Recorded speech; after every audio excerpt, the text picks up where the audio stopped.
እንወደዋል። አደረግልኝ ፍቅር አደረኩት። ምን እንደምል አላውቅም። እስራ እስካሁን ላደረክልኝ ነገር አመሰግናለሁ የሚለው ቃል ራሱ ያንሰኛል። እባክሽ ፍቅር ዛሬ ምን እንደሰትበት ቀን እንጂ የምናለቅስበት ቀን አይደለም። እባክሽ አታልቅሽ።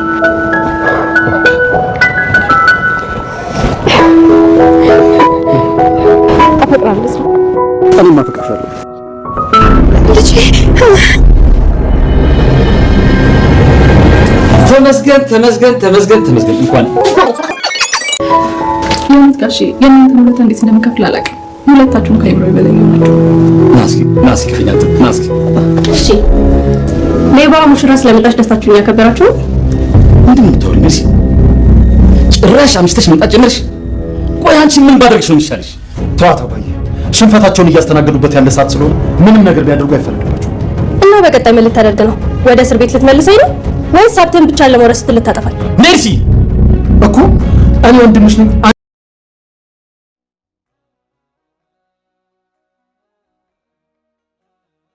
እዝራ ሀብልን ከእስር በተፈታችበት ዕለት ሰርፕራይዝ አደረጋት። የተጠላሽው ሙሽራዬ ያሁኗ ደግሞ ተወዳጇና የአይኔ ብሌን ሙሽራ ብሎ እንግዲህ እቅፍ አበባ ይዞ ሰርፕራይዝ አድርጓታል። አቶ እስክንድርም በጉጉት እየተጠባበቀ ሳለ ድንገት ሀብል ወደ ቤቱ በገባች ጊዜ ቤቱ በደስታ ድምቅ ብሏል። ግን ደግሞ አጸዴና ሜርሲ ያሰቡት ባለመሳካቱ እጅግ በጣም ተናደዋል። ሜርሲ እዝራን ወንድሟ እንዳልሆነ በተደጋጋሚ ስትናገር ሰምተናል። በአሁኑ ግን እዝራ ከቤተሰቡ ጋር ያለውን ጦርነት ከህይወት አጋሩ ከሚወዳት ሚስቱ ጋር ሀብል ጋር ሆነው ለመጋፈጥ ወስነዋል። ቢኒያም እስረኛ ሁኜ በሌላ ደግሞ በህሊና እስር ጸጸት ከምሞት እውነቱን ተናግሬ የፈለገ ይምጣ። ነገር ግን በእህቴ ላይ አንድ ጉዳት ቢደርስ ከነዚህ ሁለት ሰዎች የተለየ ሌላ ማንም ሰው ሊጎዳት እንደማይችል እህቴን እርግጠኛ ነኝ። ስለዚህ ለሚፈጠረው ነገር ተጠያቂ ሜርሲና አጸዴ ናቸው በሚል ለመርማሪ ፖሊሱ አሳውቋል። ይህንንም በቃል ሳይሆን እንግዲህ በደብዳቤ ለሁላቸውም አስቀምጦላቸዋል። ለእዝራም የተቀመጠለት መልእክት በተደጋጋሚ ቢኒን ለማግኘት ቢታገልም እሱም ባለማግኘቱ ግን ደግሞ በመርማሪ ፖሊሱ በኩል መረጃው ደርሶታል። ሰላም ጤና ይስጥልን ውድና የተወደዳችሁ እንደምን አላችሁ? በያላችሁበት የዓለም ዳርቻ ሰላማችሁ ብዝት ትረፍ ይበል እያልን መጥተናል። በቅንነት ላይክ፣ ሼር፣ ሰብስክራይብ እያደረጋችሁ ቤተሰብ አድርጉን። ሀብል ከታሰረች አላደር ብትልም ግን ደግሞ እሷ ከታሰረችበት ጊዜ ጀምሮ የሀብልና የእዝራ የፍቅር ግንኙነት ጠብቋል፣ ከሯል፣ ደስ የሚል ሁኔታ ላይ ደርሷል ማለት ነው። ሀብል በመታሰሯ እንግዲህ እያመሰገነች አለች። አሁን የሆነው ምንድነው? ባትታሰር ኑሮ በእዝራ ውስጥ ያላትን ቦታ ማወቅ አትችልም ነበር። እዝራም ቢሆን በእጅ የያዙት ወርቅ ሆኖበት አብራው እየኖረች እንደዚህ አይነት ስሜት ተሰምቶት አያውቅም ነበር። ሲያጣት ጉድለቷ፣ ክፍተቷ የተሰማው ሲያጣት መሆኑን በተደጋጋሚም ሲናገር ሰምተናል። ወደ ፖሊስ ጣቢያ በሄደበት ጊዜ እንግዲህ አንድ ሚስጥሯን ተናግራለች። ይህም ምንድነው? ከዚህ በፊት እሱ ጋር ጥሩ ሁኔታ ላይ ባልነበሩበት ጊዜ እሷን በክፍሉ አስቀምጦ ሙሽራዋ ተቀምጣ ወደ ቅምጡ በሚሄድበት ጊዜ እሷ ደግሞ የሱን ጠረን እያሸተተች ጃኬቱን አቅፋ እንደምተኛ በተናገረች ጊዜ እዝራ እንግዲህ አሁን ላይ ያ ሁሉ ነገር አልፏል። አሁን እኔን ካንቺ ውጪ አይኔ የሚያዩ የለም። እሱም የገባኝ አሁን ነው። ላንቺ የነበረኝ ፍቅር ጥልቅ ነው ብሏል። ከጊዜ በኋላ የመጣው ፍቅር በመላመድ የመጣው ፍቅር ቢሆንም እሷ ደግሞ ካየችበት ጊዜ ጀምሮ ለሱ ያላት ትክክለኛ ፍቅር ምንም ማስመሰል፣ ሸር፣ ተንኮል የሌለበት እንደሆነ በተደጋጋሚ ትናገራለች ማለት ነው። አሳዳጊነቷ እንደምትለው ሀብትና ንብረትን ለመካፈል ብላ ወደዛ ቤት ይዛት ብትመጣም ግን ደግሞ እንግዲህ ይሄን ነገር አንድም ቀን ቢሆን እንደማታረገው ሀብል እርግጠኛ ነበረች። ምክንያቱም ካየችበት ቀን ጀምሮ ለሱ የነበራት ትክክለኛ ፍቅር ነበር። በዛ ላይ ደግሞ ሸር፣ ተንኮል ማስመሰሉን በፍጹም አችልበትም። ስለዚህ ሀብል ትክክለኛና ንጹህ ማንነቷን ይዛ የመጣች በእናቷ ስራም ሁልጊዜ ከእናቷ ጋር እንደተጣላች ነበር። አንድ ቀን እውነት ይወጣል። እውነቱ የወጣ ቀን ግን እኔ አንቺን አያርገኝ ሁሉንም ነገር ተናግሬ ሁላችንም እዚህ ቤት የሚኖርን ቆይታ ያበቃልናል፣ ካልሆነም ፍች ጠይቃለሁ እያለች ነበር። ግን ደግሞ አቶ እስክንድር ለእዝራ ያለው ክብር ያለው ፍቅርና በዛ ላይ ደግሞ ያለው መልካምነት የሀብልን ልብ የበለጠ እንድትሸነፍ አድርጎታል። አቶ እስክንድር ሁሉንም ነገር ያውቃል። ለሀብልም የቅርብ ጓደኛዋ እንደ አባት እንዳማት ብቻ ሳይሆን እንደ ጓደኛም የልቧን የሚካፈላት ሚስጥሯን ጭንቀቷን የሚካፈላት እሱ ነበር። እንደ አባትና ልጅም እንደ ጓደኛም መሆን እንችላለን ብሎ በገባላት ቃል መሰረት ሚስጥሯን ነግረው ነበር። ልጁን የምታፈቅረው ከልቧ እንደሆነና ትክክለኛ የፍቅር ስሜት እንዳላት ለሱ እናቷ ለሀብትና ንብረት ብላ ወደዛ ቤት ብታመጣትም ግን ደግሞ እንዲገናኙ በተደረገበት ዕለት ጀምሮ እስካሁን ድረስ ያላት ለሱ ትክክለኛ ፍቅር እንደሆነ ተናግራለች። ግን ደግሞ ምንም ነገር ቢሆንም ከሱ ደስታዎች የሷን ደስታ እንደማታስቀድም ስትናገር ሰምተናል ማለት ነው። ፍችም ለመጠየቅም ፈልጋ ነበር። ግን ደግሞ አቶ እስክንድር ይሄን ሁሉ ነገር ችላ ይህን ጊዜ እንድታልፍና አንድ ቀን ዛሬ ያለችበት ጊዜ ሊመጣ እንደሚችል በተደጋጋሚ ሲመክራትና ሲነግራት ቆይቷል። አቶ እስክንድር ያሰበው በመሳካቱ እጅግ በጣም ተደስቷል። አጸዴ ሜርሲን ያላትን የድርሻዋን የአክሲዮን ድርሻ በስሟ እንድታደርግላት ነግራታለች። አሁን ላይ እንግዲህ ሀብል የምትፈታ ይመስለኛል። ስለዚህ ከዛ ሀብል ከወጣች ደግሞ አንቺ ትወረወሪያለሽ፣ እሱ ከመሆኑ በፊት እንግዲህ መዘጋጀት ይኖርብሻል እያለቻት ነበር።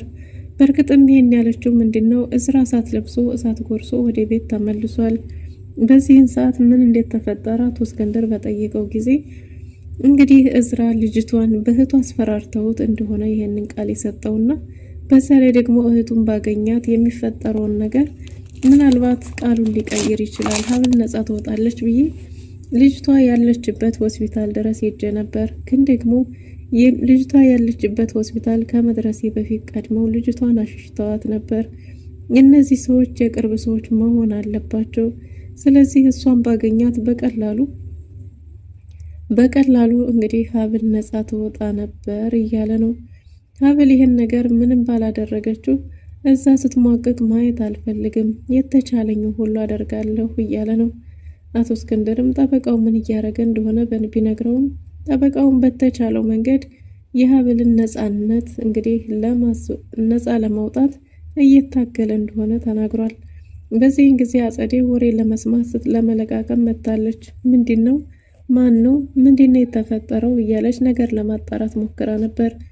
ግን ደግሞ እዝራ ምን እንደሆነ ገብቶሻል እያላት ነበር። ልጅቷን ማን ነው ታዲያ ያሸሻት ባለች ጊዜ ማን ሊሆን እንደሚችል ውስጥሽ እያወቀ እኔን ለምን ትጠይቅኛለሽ እያለ ነው እዝራ። አጸዴ ምንም እንደማታውቅና እንደሌለችበት ብትናገርም ግን ደግሞ አንደበቷ ላይ ያስታውቅ ነበር። እናም እንግዲህ አጸዴ የገዛ ልጅህን አሳልፈህ ለመስጠት ከልጅ ጋር እንዴት ትዶልታለህ? ልጅህ እዝራ ብቻ ነው ወይ እያለች እንግዲህ ከአቶ እስክንድር ጋር ንትርክ ጀምራለች። አቶ እስክንድርም እውነት እስከሚወጣ እንጂ ይሄ እውነት ከተገለጸ በኋላ እሷንም ቢሆን ሊያያት እንደማይፈልግ እውነትን እንጂ በሐሰት ማንንም ሰው አብሮ እንደማያኖር በዛ ላይ ደግሞ ሜርሲ ከእሷ ጋር ከመሆኗ በፊት እጅግ በጣም መልካምና ተስፋ የሚጣልባት ልጅ ብትሆንም በአንቺ ምክንያት ነው እንዲህ ሆነችው። ስለዚህ ምን ብትያት ነው እያለ ነው። እውነቱን ያወቅኩ ቀን ግን በጭራሽ ይቅር ልልሽ አልችልም ብሏታል። እንግዲህ አጸዴም ስታስመስል እኔ ከእናንተ ውጭ ቤተሰብና ዘመድ የለኝም፣ ስለዚህ አንተም የወንድሜ ልጅ እሱም ወንድሜ እናንተ እንጂ ከእናንተ ውጭ ማን አለኝ ብላ ለማለቃቀስ ብትሞክርም የዘንዶ እንባሽን አታለቃቅሺ፣ ያዞ እንባሽን ብታለቃቅሽም ማናችንም ልናምንሽ አንችልም ብሏታል። በዚህን ጊዜ አጸዴ እኔ እንኳን የመጣሁት ያው መቼም ሰራተኛ ስላደረጋችሁኝ ምግብ ብሉ ብዬ ነበር እያለች ነው። ግን ደግሞ እዝራ ዝም ባለ ጊዜ አቶ እስክንድር እኛ ራት መብላት አንፈልግም፣ ወሬ ይዘናል፣ ስለዚህ እባክሽ ጥለሽን ትሄጃለሽ ብሏት ነበር። ግን ደግሞ እሷ እንዴት ነው ራት የማትበሉት? እኔ ደክሜ የሰራሁት ትበላለህ ብዬ እኮ ነው፣ አንተም እኮ የመድኃኒትህ ሰዓትህ እየደረሰ ነው ብላ ነበር ወንድሟን። ግን ደግሞ እዝራ አንድ ከባድን ቃል ተናግሯል። ምን ነው ምነው አለመብላቱ በዚህ ልክ አስጨነቀሽ? የእውነት ለሱ አስበሽለት ነው ወይስ ደግሞ እንግዲህ የምትሰጪው ነገር አለሽ እያላት ነበር። በዚህን ጊዜ እንዴት ወንድምሽን የወንድምሽ ገዳይ ነሽ እንዴት መርዝ ሰጪዋለሽ አልከኝ ብላ ያዙኝ ልቀቁኝ እያለች ነው አጸዴ። ግን ደግሞ ዝራ እሱን ያልሽው አንቺ ነሽ፣ ስለዚህ ፍላጎትሽም እንደዛ ይመስላል። ከዚህ በኋላ ግን አባቴን ጫፉን ብትነኩ ማናችሁንም አለቃችሁም እያለ ነው አጸዴ። ይህን ነገር እየቆላመመች ቀጥተኛውን ወደ ግራ የግራውን ወደ ቀኝ እያደረገች ወደ ሜርሲ እየሄደች ሜርሲን ትመርዛለች ማለት ነው። እዝራ ወንድሜን ትመርዣለሽ አለኝ፣ የሰራሁትን አንበላም አሉኝ። በዛ ላይ ደግሞ ሀብል ነፃ ልትወጣ ነው። ሀብል ነፃ ወጣች ማለት ደግሞ የምትገቢው አንቺ ነሽ፣ አለቀልሽ ብላታለች። ሜርሲ በጭራሽ መታሰር አልፈልግም፣ የእናቴን ድርሻ ተካፍዬ አገሩን ለቅቄ መጥፋት እፈልጋለሁ ብላ ነበር። ግን ደግሞ አጸዴ የእናትሽ ምን ሀብት አላት? ምን ሀብት ያላት መስሎሽ ነው? በዛ ላይ እኮ ደግሞ እንግዲህ ሀብቱ በሙሉ ያለው በዝራ ስም ነው። ሁሉም ነገር ያለው በዝራ ስም ነው። ስለዚህ የትኛውን ሀብት ነው ተካፍለሽ የምትሄጂው እያለቻት ነው። ሜርሲ እባክሽ አክስቴ እኔ መታሰር አልፈልግም እርጅኝ እያለቻት ትገኛለች። እንግዲህ ሜርሲ መታሰር እንደማትፈልግና አክስቷን እንድትረዳት በፈለገች ጊዜ እኔ እናትሽ እያለሁማ እንዴት ትታሰሪያለሽ? እናት በልጇ አጨክንም። ግን ደግሞ አንድ ነገር እንዲታግዥኝ ይፈልጋለሁ። እኔ በዚህ ሁሉ መሃል ምንድን ነው የማገኘው ጥቅም? ስለዚህ የአክሲዮን ድርሻሽን በስምሽ እንዲታረግልኝ ይፈልጋለሁ። እኔ ምንም ከዚህ በፊትም ድርሻዬን አሳውቀኝ ብለም ወንድሜ ምንም እያረገልኝ አይደለም። ስለዚህ እኔ በምን እንቀሳቀሳለሁ ብላለች። ሀብት መቀማቱን አጸዴ ከወንድሟ ልጅ ጀምራለች ማለት ነው። ሜርሲ በጉቦ ነው ካልሆነ አታግዥኝም። እንዴት ነው የኔን ሀብት ያለችኝን የእናቴን ማስታወሻ በስምሽ እንዳረግልሽ የምትጠይቅኝ ብትላት ባለቻት ጊዜ እንግዲህ ሁሉንም ትተሹ ካርቸሌ ትገቢያለሽ፣ እዛው ትበሰብሻለሽ እያለች አስፈራርታታለች። ለዛም እንግዲህ ሜርሲ እሺ በቃ እኔ መታሰር አልፈልግም፣ እሱን ከሆነ የምትፈልጊው በስምሽ አረግልሻለሁ ብላታለች። በስሜ ስታረጊ ግን ማንም ሰው እንዳይሰማ እያለች ነው አጸዴ። ሜርሲ ምን ችግር አለው? ያኮ ከእናቴ ያገኘሁት የእናቴ ድርሻ እንጂ የማንም አይደለም። ስለዚህ ማንም ሊያስቆመኝ አይችልም ብላለች። ግን ደግሞ አጸዴ ከማንም ጋር መጣላት እንደማትፈልግና በድብቅ ሁሉንም ነገር እንዲጨርስላት ትዕዛዝ ሰጥታለች። ሜርሲም በሀሳቧ ተስማምታለች ማለት ነው። እዝራ ተስፋ ባለመቁረጡ መፍትሄ ያገኘ ይመስላል። የሀብል እናት ከሄደችበት የቤተሰብ ጥየቃ ወደ ከተማ ተመልሳለች። ወይዘሮ መነንንም አግኝታታለች። ወይዘሮ መነንን ባገኛቻት ጊዜ ልጇን እንዲታገናኛትና ልጇን ለማግኘት በጉጉት እየተጠባበቀች እንደሆነ ነግራታለች ማለት ነው። ወይዘሮ መነንንም ልጇን ለሷ እንዲሰጣትና ከዚህ በኋላ እናትነቱን ለሁለት እንዲያረጉት ብትጠይቃትም ግን ደግሞ ወይዘሮ መነን ዋጋዬን ማቅለል አልችልም ይሆንብኛል ብላለች። ስለዚህ እሷን ልጇን አሳልፋ እንደማሰጥ ትንሽ ተግደርድራለች። ነገር ግን ወይዘሮ መነን የገቢ ምንጯን ከፍ ለማድረግ ካለችበት የድህነት አዘቅት ለመውጣት እንጂ የእውነት የሀብል ጉዳይ አሳስቧት አይደለም። ወይዘሮ መነን ሀብል ከእስር ቤት ስለመውጣቷ ምንም የምታውቀው የለም። ወይዘሮ መነን እያለች ያለችው ሀብል ከርጀሌ ስለሆነች ስለ ሀብል ምንም የምታውቀው ነገር ስለሌለ እንግዲህ የመነንን እናትነት ተቀብላ ትኖራለች በሚል እሳቤ ነበር። የኩኩን እናትነት ኩኩ ልጇ እንደሆነች አምና ትቀበላለች በማለት ነበር። ግን ደግሞ አሁን ላይ እንግዲህ ሀብል ነፃ ወጣለች። የሀብል እናትም እንግዲህ ወደዛ በመጣች ጊዜ እንግዲህ ኩኩሻና የሀብል እናት ተገናኝተዋል። ሀብሉን የሆነችው ኩኩሻም የሀብልን እናት ባገኘች ጊዜ ማስመሰሏን ቀጥላለች፣ ራሷንም ስታለች። በዚህን ጊዜ እንግዲህ የሀብል እናትም የእውነት መስሏት እጅግ በጣም ተጨንቃለች፣ ልጇን በዚህ ሁኔታ በማየቷ። እዝራ ወደ ፖሊስ ጣቢያ በሄደ ጊዜ አቤልን ማግኘት እንደፈለገ ለመርማሪ ፖሊሱ ቢነግረውም መርማሪ ፖሊሱ ግን አቤል ማንንም ማግኘት አይችልም፣ ስለዚህ ጠያቂያችን ደግሞ መብቱ ስለሆነ የጠያቂያችንን መብትን መጋፋት አንችልም፣ ግን ደግሞ ላንተ አንድ መልእክት በጽሁፍ አስቀምጦልሃል ብሏል። አቤልም እስከ ዛሬ ድረስ እንግዲህ ላጠፋው ነገር እስር ቤትም ገብቶ የህሊና እስረኛ እንደሆነ አሁን ግን የህሊና እስረኛ መሆኑ እንደበቃው የእዝራ መልካምነት ልቡን እንዳሸፈተው እዝራ እንግዲህ የእሱን እህት ለማሳከምና ለማዳን የተቻለውን ሁሉ እያደረገ እንደሆነና በዛ ላይ እሱም ደግሞ እውነት የማያውቃትን ሴት ፍቅረኛ ናት ብሎ እሱን ብቻ ሳያንስ ደግሞ በሌለችበት እሷን ገዳያስ ብሎ ያለ ጥፋቷ በመቀጣቷ የበለጠ ለሱ ሌላ ጸጸት እንደሆነበት ተናግሯል። ስለዚህ አሁን ባለውበት ሁኔታ ሁሉንም ነገር ለፖሊስ እንዳሳወቀና ቃሉን ለፖሊስ በሰጠ ጊዜ ግን እህቱን ደግሞ አደራ ለእዝራ እንደሰጠ እህቱን እንዲጠብቅለት እህቱን እሱ ካልጠበቃት እንዲሁም ደግሞ የህግ ካለላ ካላገኘች አጸዴና ሜርሲ ሊገሏት እንደሚችሉ ሁሉም ነገር የተፈጠረው በአጸዴና በሜርሲ ሴራ እንደሆነ ተናግሯል ማለት ነው። እዝራም እጅግ በጣም ደስተኛ ሆኗል። ይህች ሴት ምንም ነገር የምታውቀው ነገር እንደሌለና የእሱም ፍቅረኛው ኩኩሻ እንጂ ሀብል እንዳልሆነች ተናግሯል። ኩኩሻም በዚህ የተነሳ መራቋን ሲያቅ በብዙ ነገር ልቡ እንደተሰበረ ግን ደግሞ አሁን ቢያንስ እንኳን ከህሊና እስረኝነት መውጣት እንዳለበትም ጭምር ተናግሯል። ቃሉን እንግዲህ ቀርቦ ለፖሊስ እንደሰጠና ግን ደግሞ እህቱን በድጋሜ ለእዝራ አደራ ሰጥቷል። ይህንኑ ደብዳቤ ደግሞ ለአጸዴም እንዲደርስለት አድርጓል። እዝራ እጅግ በጣም ደስ ብሎት በጠበቃዋ በኩል እንግዲህ የሀብል ጉዳይ እያለቀ እንደሆነና ሀብል በቅርቡ እንደምትወጣ ተነግሮት ወደ ቤቱ ተመልሷል። እዝራም እጅግ በጣም ደስ ብሎት ወደ ቤት መጥቶ ለአባቱ ሁሉንም ነገር ነግሮታል። እንዴ ከገዳዩ ጋር ተደራድሬ ባለው ጊዜ እዝራም እጅግ በጣም አቶ እስክንድር ተደናግጦ ቢሆንም ግን ደግሞ እዝራ ስመጣ ሁሉንም ነገር አስረዳሃለሁ ብሎት ሀብልን ለማምጣት እየተጣደፈ ወደ ሀብል ዘንድ ሄዷል። አቶ እስክንድርም በጉጉት እየተጠባበቀ ነው። ልጅ ታሽከረክር ቃስ ብላ አሽከርክርም እያለው ነበር። እዝራ አበባ ገዝቶ እስር ቤት ድረስ ሄዷል። ሀብል ተፈታ በወጣች ጊዜ እንደ ህፃንቷ እየቦረቀችና እየሳቀች የሰጣትን ጃኬት ለብሳ ወደ እዝራ መታለች። እዝራም እንዲያማረባት እየነገራት እንግዲህ ከሰጣት ሰዓት ጀምሮ እንደለበሰችውም ተናግራለች።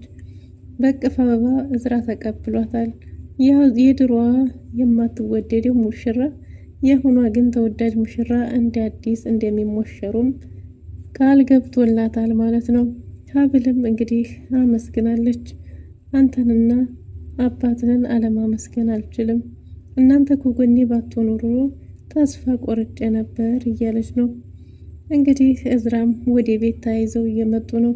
አቶ እስክንድር ሰዓቱ ረዝሞበታል። ምን ተፈጥሮ ይሆን ይጃት መጣለሁ ብሎ አልነበረም እያለ ሰዓቱን እያየ ይጠባበቃል። አጸዴ ቃሉን እንዳይቀይር ቢኒን ለማናገር ፖሊስ ጣቢያ ድረስ ሄዳ ነበር። እንደሞ ሀሳቡ አልተሳካላትም። መርማሪ ፖሊሱ ሊያገኛት እንደማይፈልግ ነግሯታል።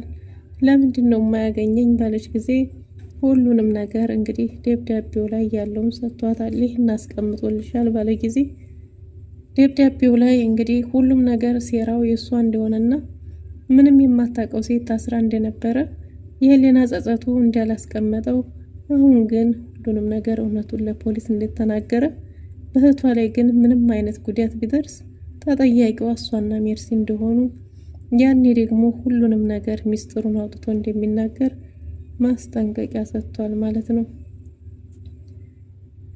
አጸዴ ይህ እንዴት ሊሆን ይችላል ብላ ነበር። ግን ደግሞ መርማሪ ፖሊሱ መጀመሪያ ቢያምናትም አሁን ግን እዛ ጋር ባለው እውነት እንግዲህ አጸዴን ቀጣዩዋ ተረኛ እሷም ልትሆን እንደምችል ተናግሯል።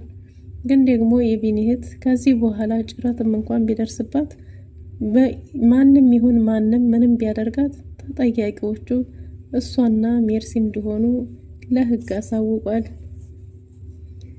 አጸዴ እንግዲህ በአሁኑ የተደናገጠች ትመስላለች።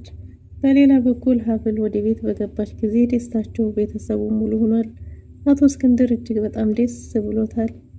እዝራም እንደዛው ሚስቱን ነፃ በመውጣቱ ግን ደግሞ እንግዲህ አቶ እስክንድር ይህ ቀን እንደሚመጣ እርግጠኛ እንደነበረ ልቡ እንደሚሸነፍ እርግጠኛ እንደነበርና ከምንም በላይ ያስደሰተው እንግዲህ እዝራ ለሀብል ያለው የፍቅር ስሜት እንደሆነ የሁለታቸው መተሳሰር እጅግ በጣም አስደስቶታል። እንግዲህ አቶ እስክንድር በዚህ ደስታ ላይ እያሉ ሜርሲ ደስታቸውን አበላሽታለች። ሌባዋ መጣች እያለች እንግዲህ ሀብልን ገና ከመምጣቷ በመጥፎ ስም ተቀብላታለች። አቶ እስክንድር ሊያስቆም ቢሞክርም ያንተ ታማኙ ልጅ እሱ ብቻ ነው አይደል? የቤተሰቡን ሀብትና ንብረት ብቻውን ሊወርስ እኔን አሳልፎ ከርቸሌ ሊወረውር እናቴ ለምን የማትወድህ ይመስልሃል ብላ እውነቱን ልዘረግፈው ጫፍ ላይ ደርሳ ነበር። አቶ እስክንድር ባይቆጣት እዝራም እንግዲህ እኮ እኔ ነኝ እህቴን ትቼ ብቻዬን የምበላው ቢልም አታስመስል፣ እንዳንተ የምጠላው የለኝም፣ አንተ የኔ ወንድም አይደለህም፣ እስቲ አንድ ቀን እውነተኛ ወንድም ሆነህ ያሳየኸኝን ንገረኝ እያለች ነገሩን ልታቦካው ነው። እዝራም እንግዲህ አባቱ ፊት እሷ ጋር እላፊ መመላለስ ቢያቅተውም እጅግ በጣም የከፋው ይመስላል። አቶ እስክንድር እዝራን አንጠልጥሎ ሀብልን ሜርሲን ይዞ ወደ ክፍሏ ሄዷል። እዝራም አንገቱን በተከዘ ጊዜ ከጎኑ ሆና ሚስቱ ልታበረታው ብርታት ልትሆነው አቅፋ እያጽናናችው ትገኛለች ማለት ነው። ደስታቸውን ሜርሲ የደስታቸውን ቀን እንግዲህ በጸብ እንዲጠናቀቅ አድርገዋለች። ቀጣይ ክፍል ምን ሊሆን ይችል ይሆን? ሰላም ጤና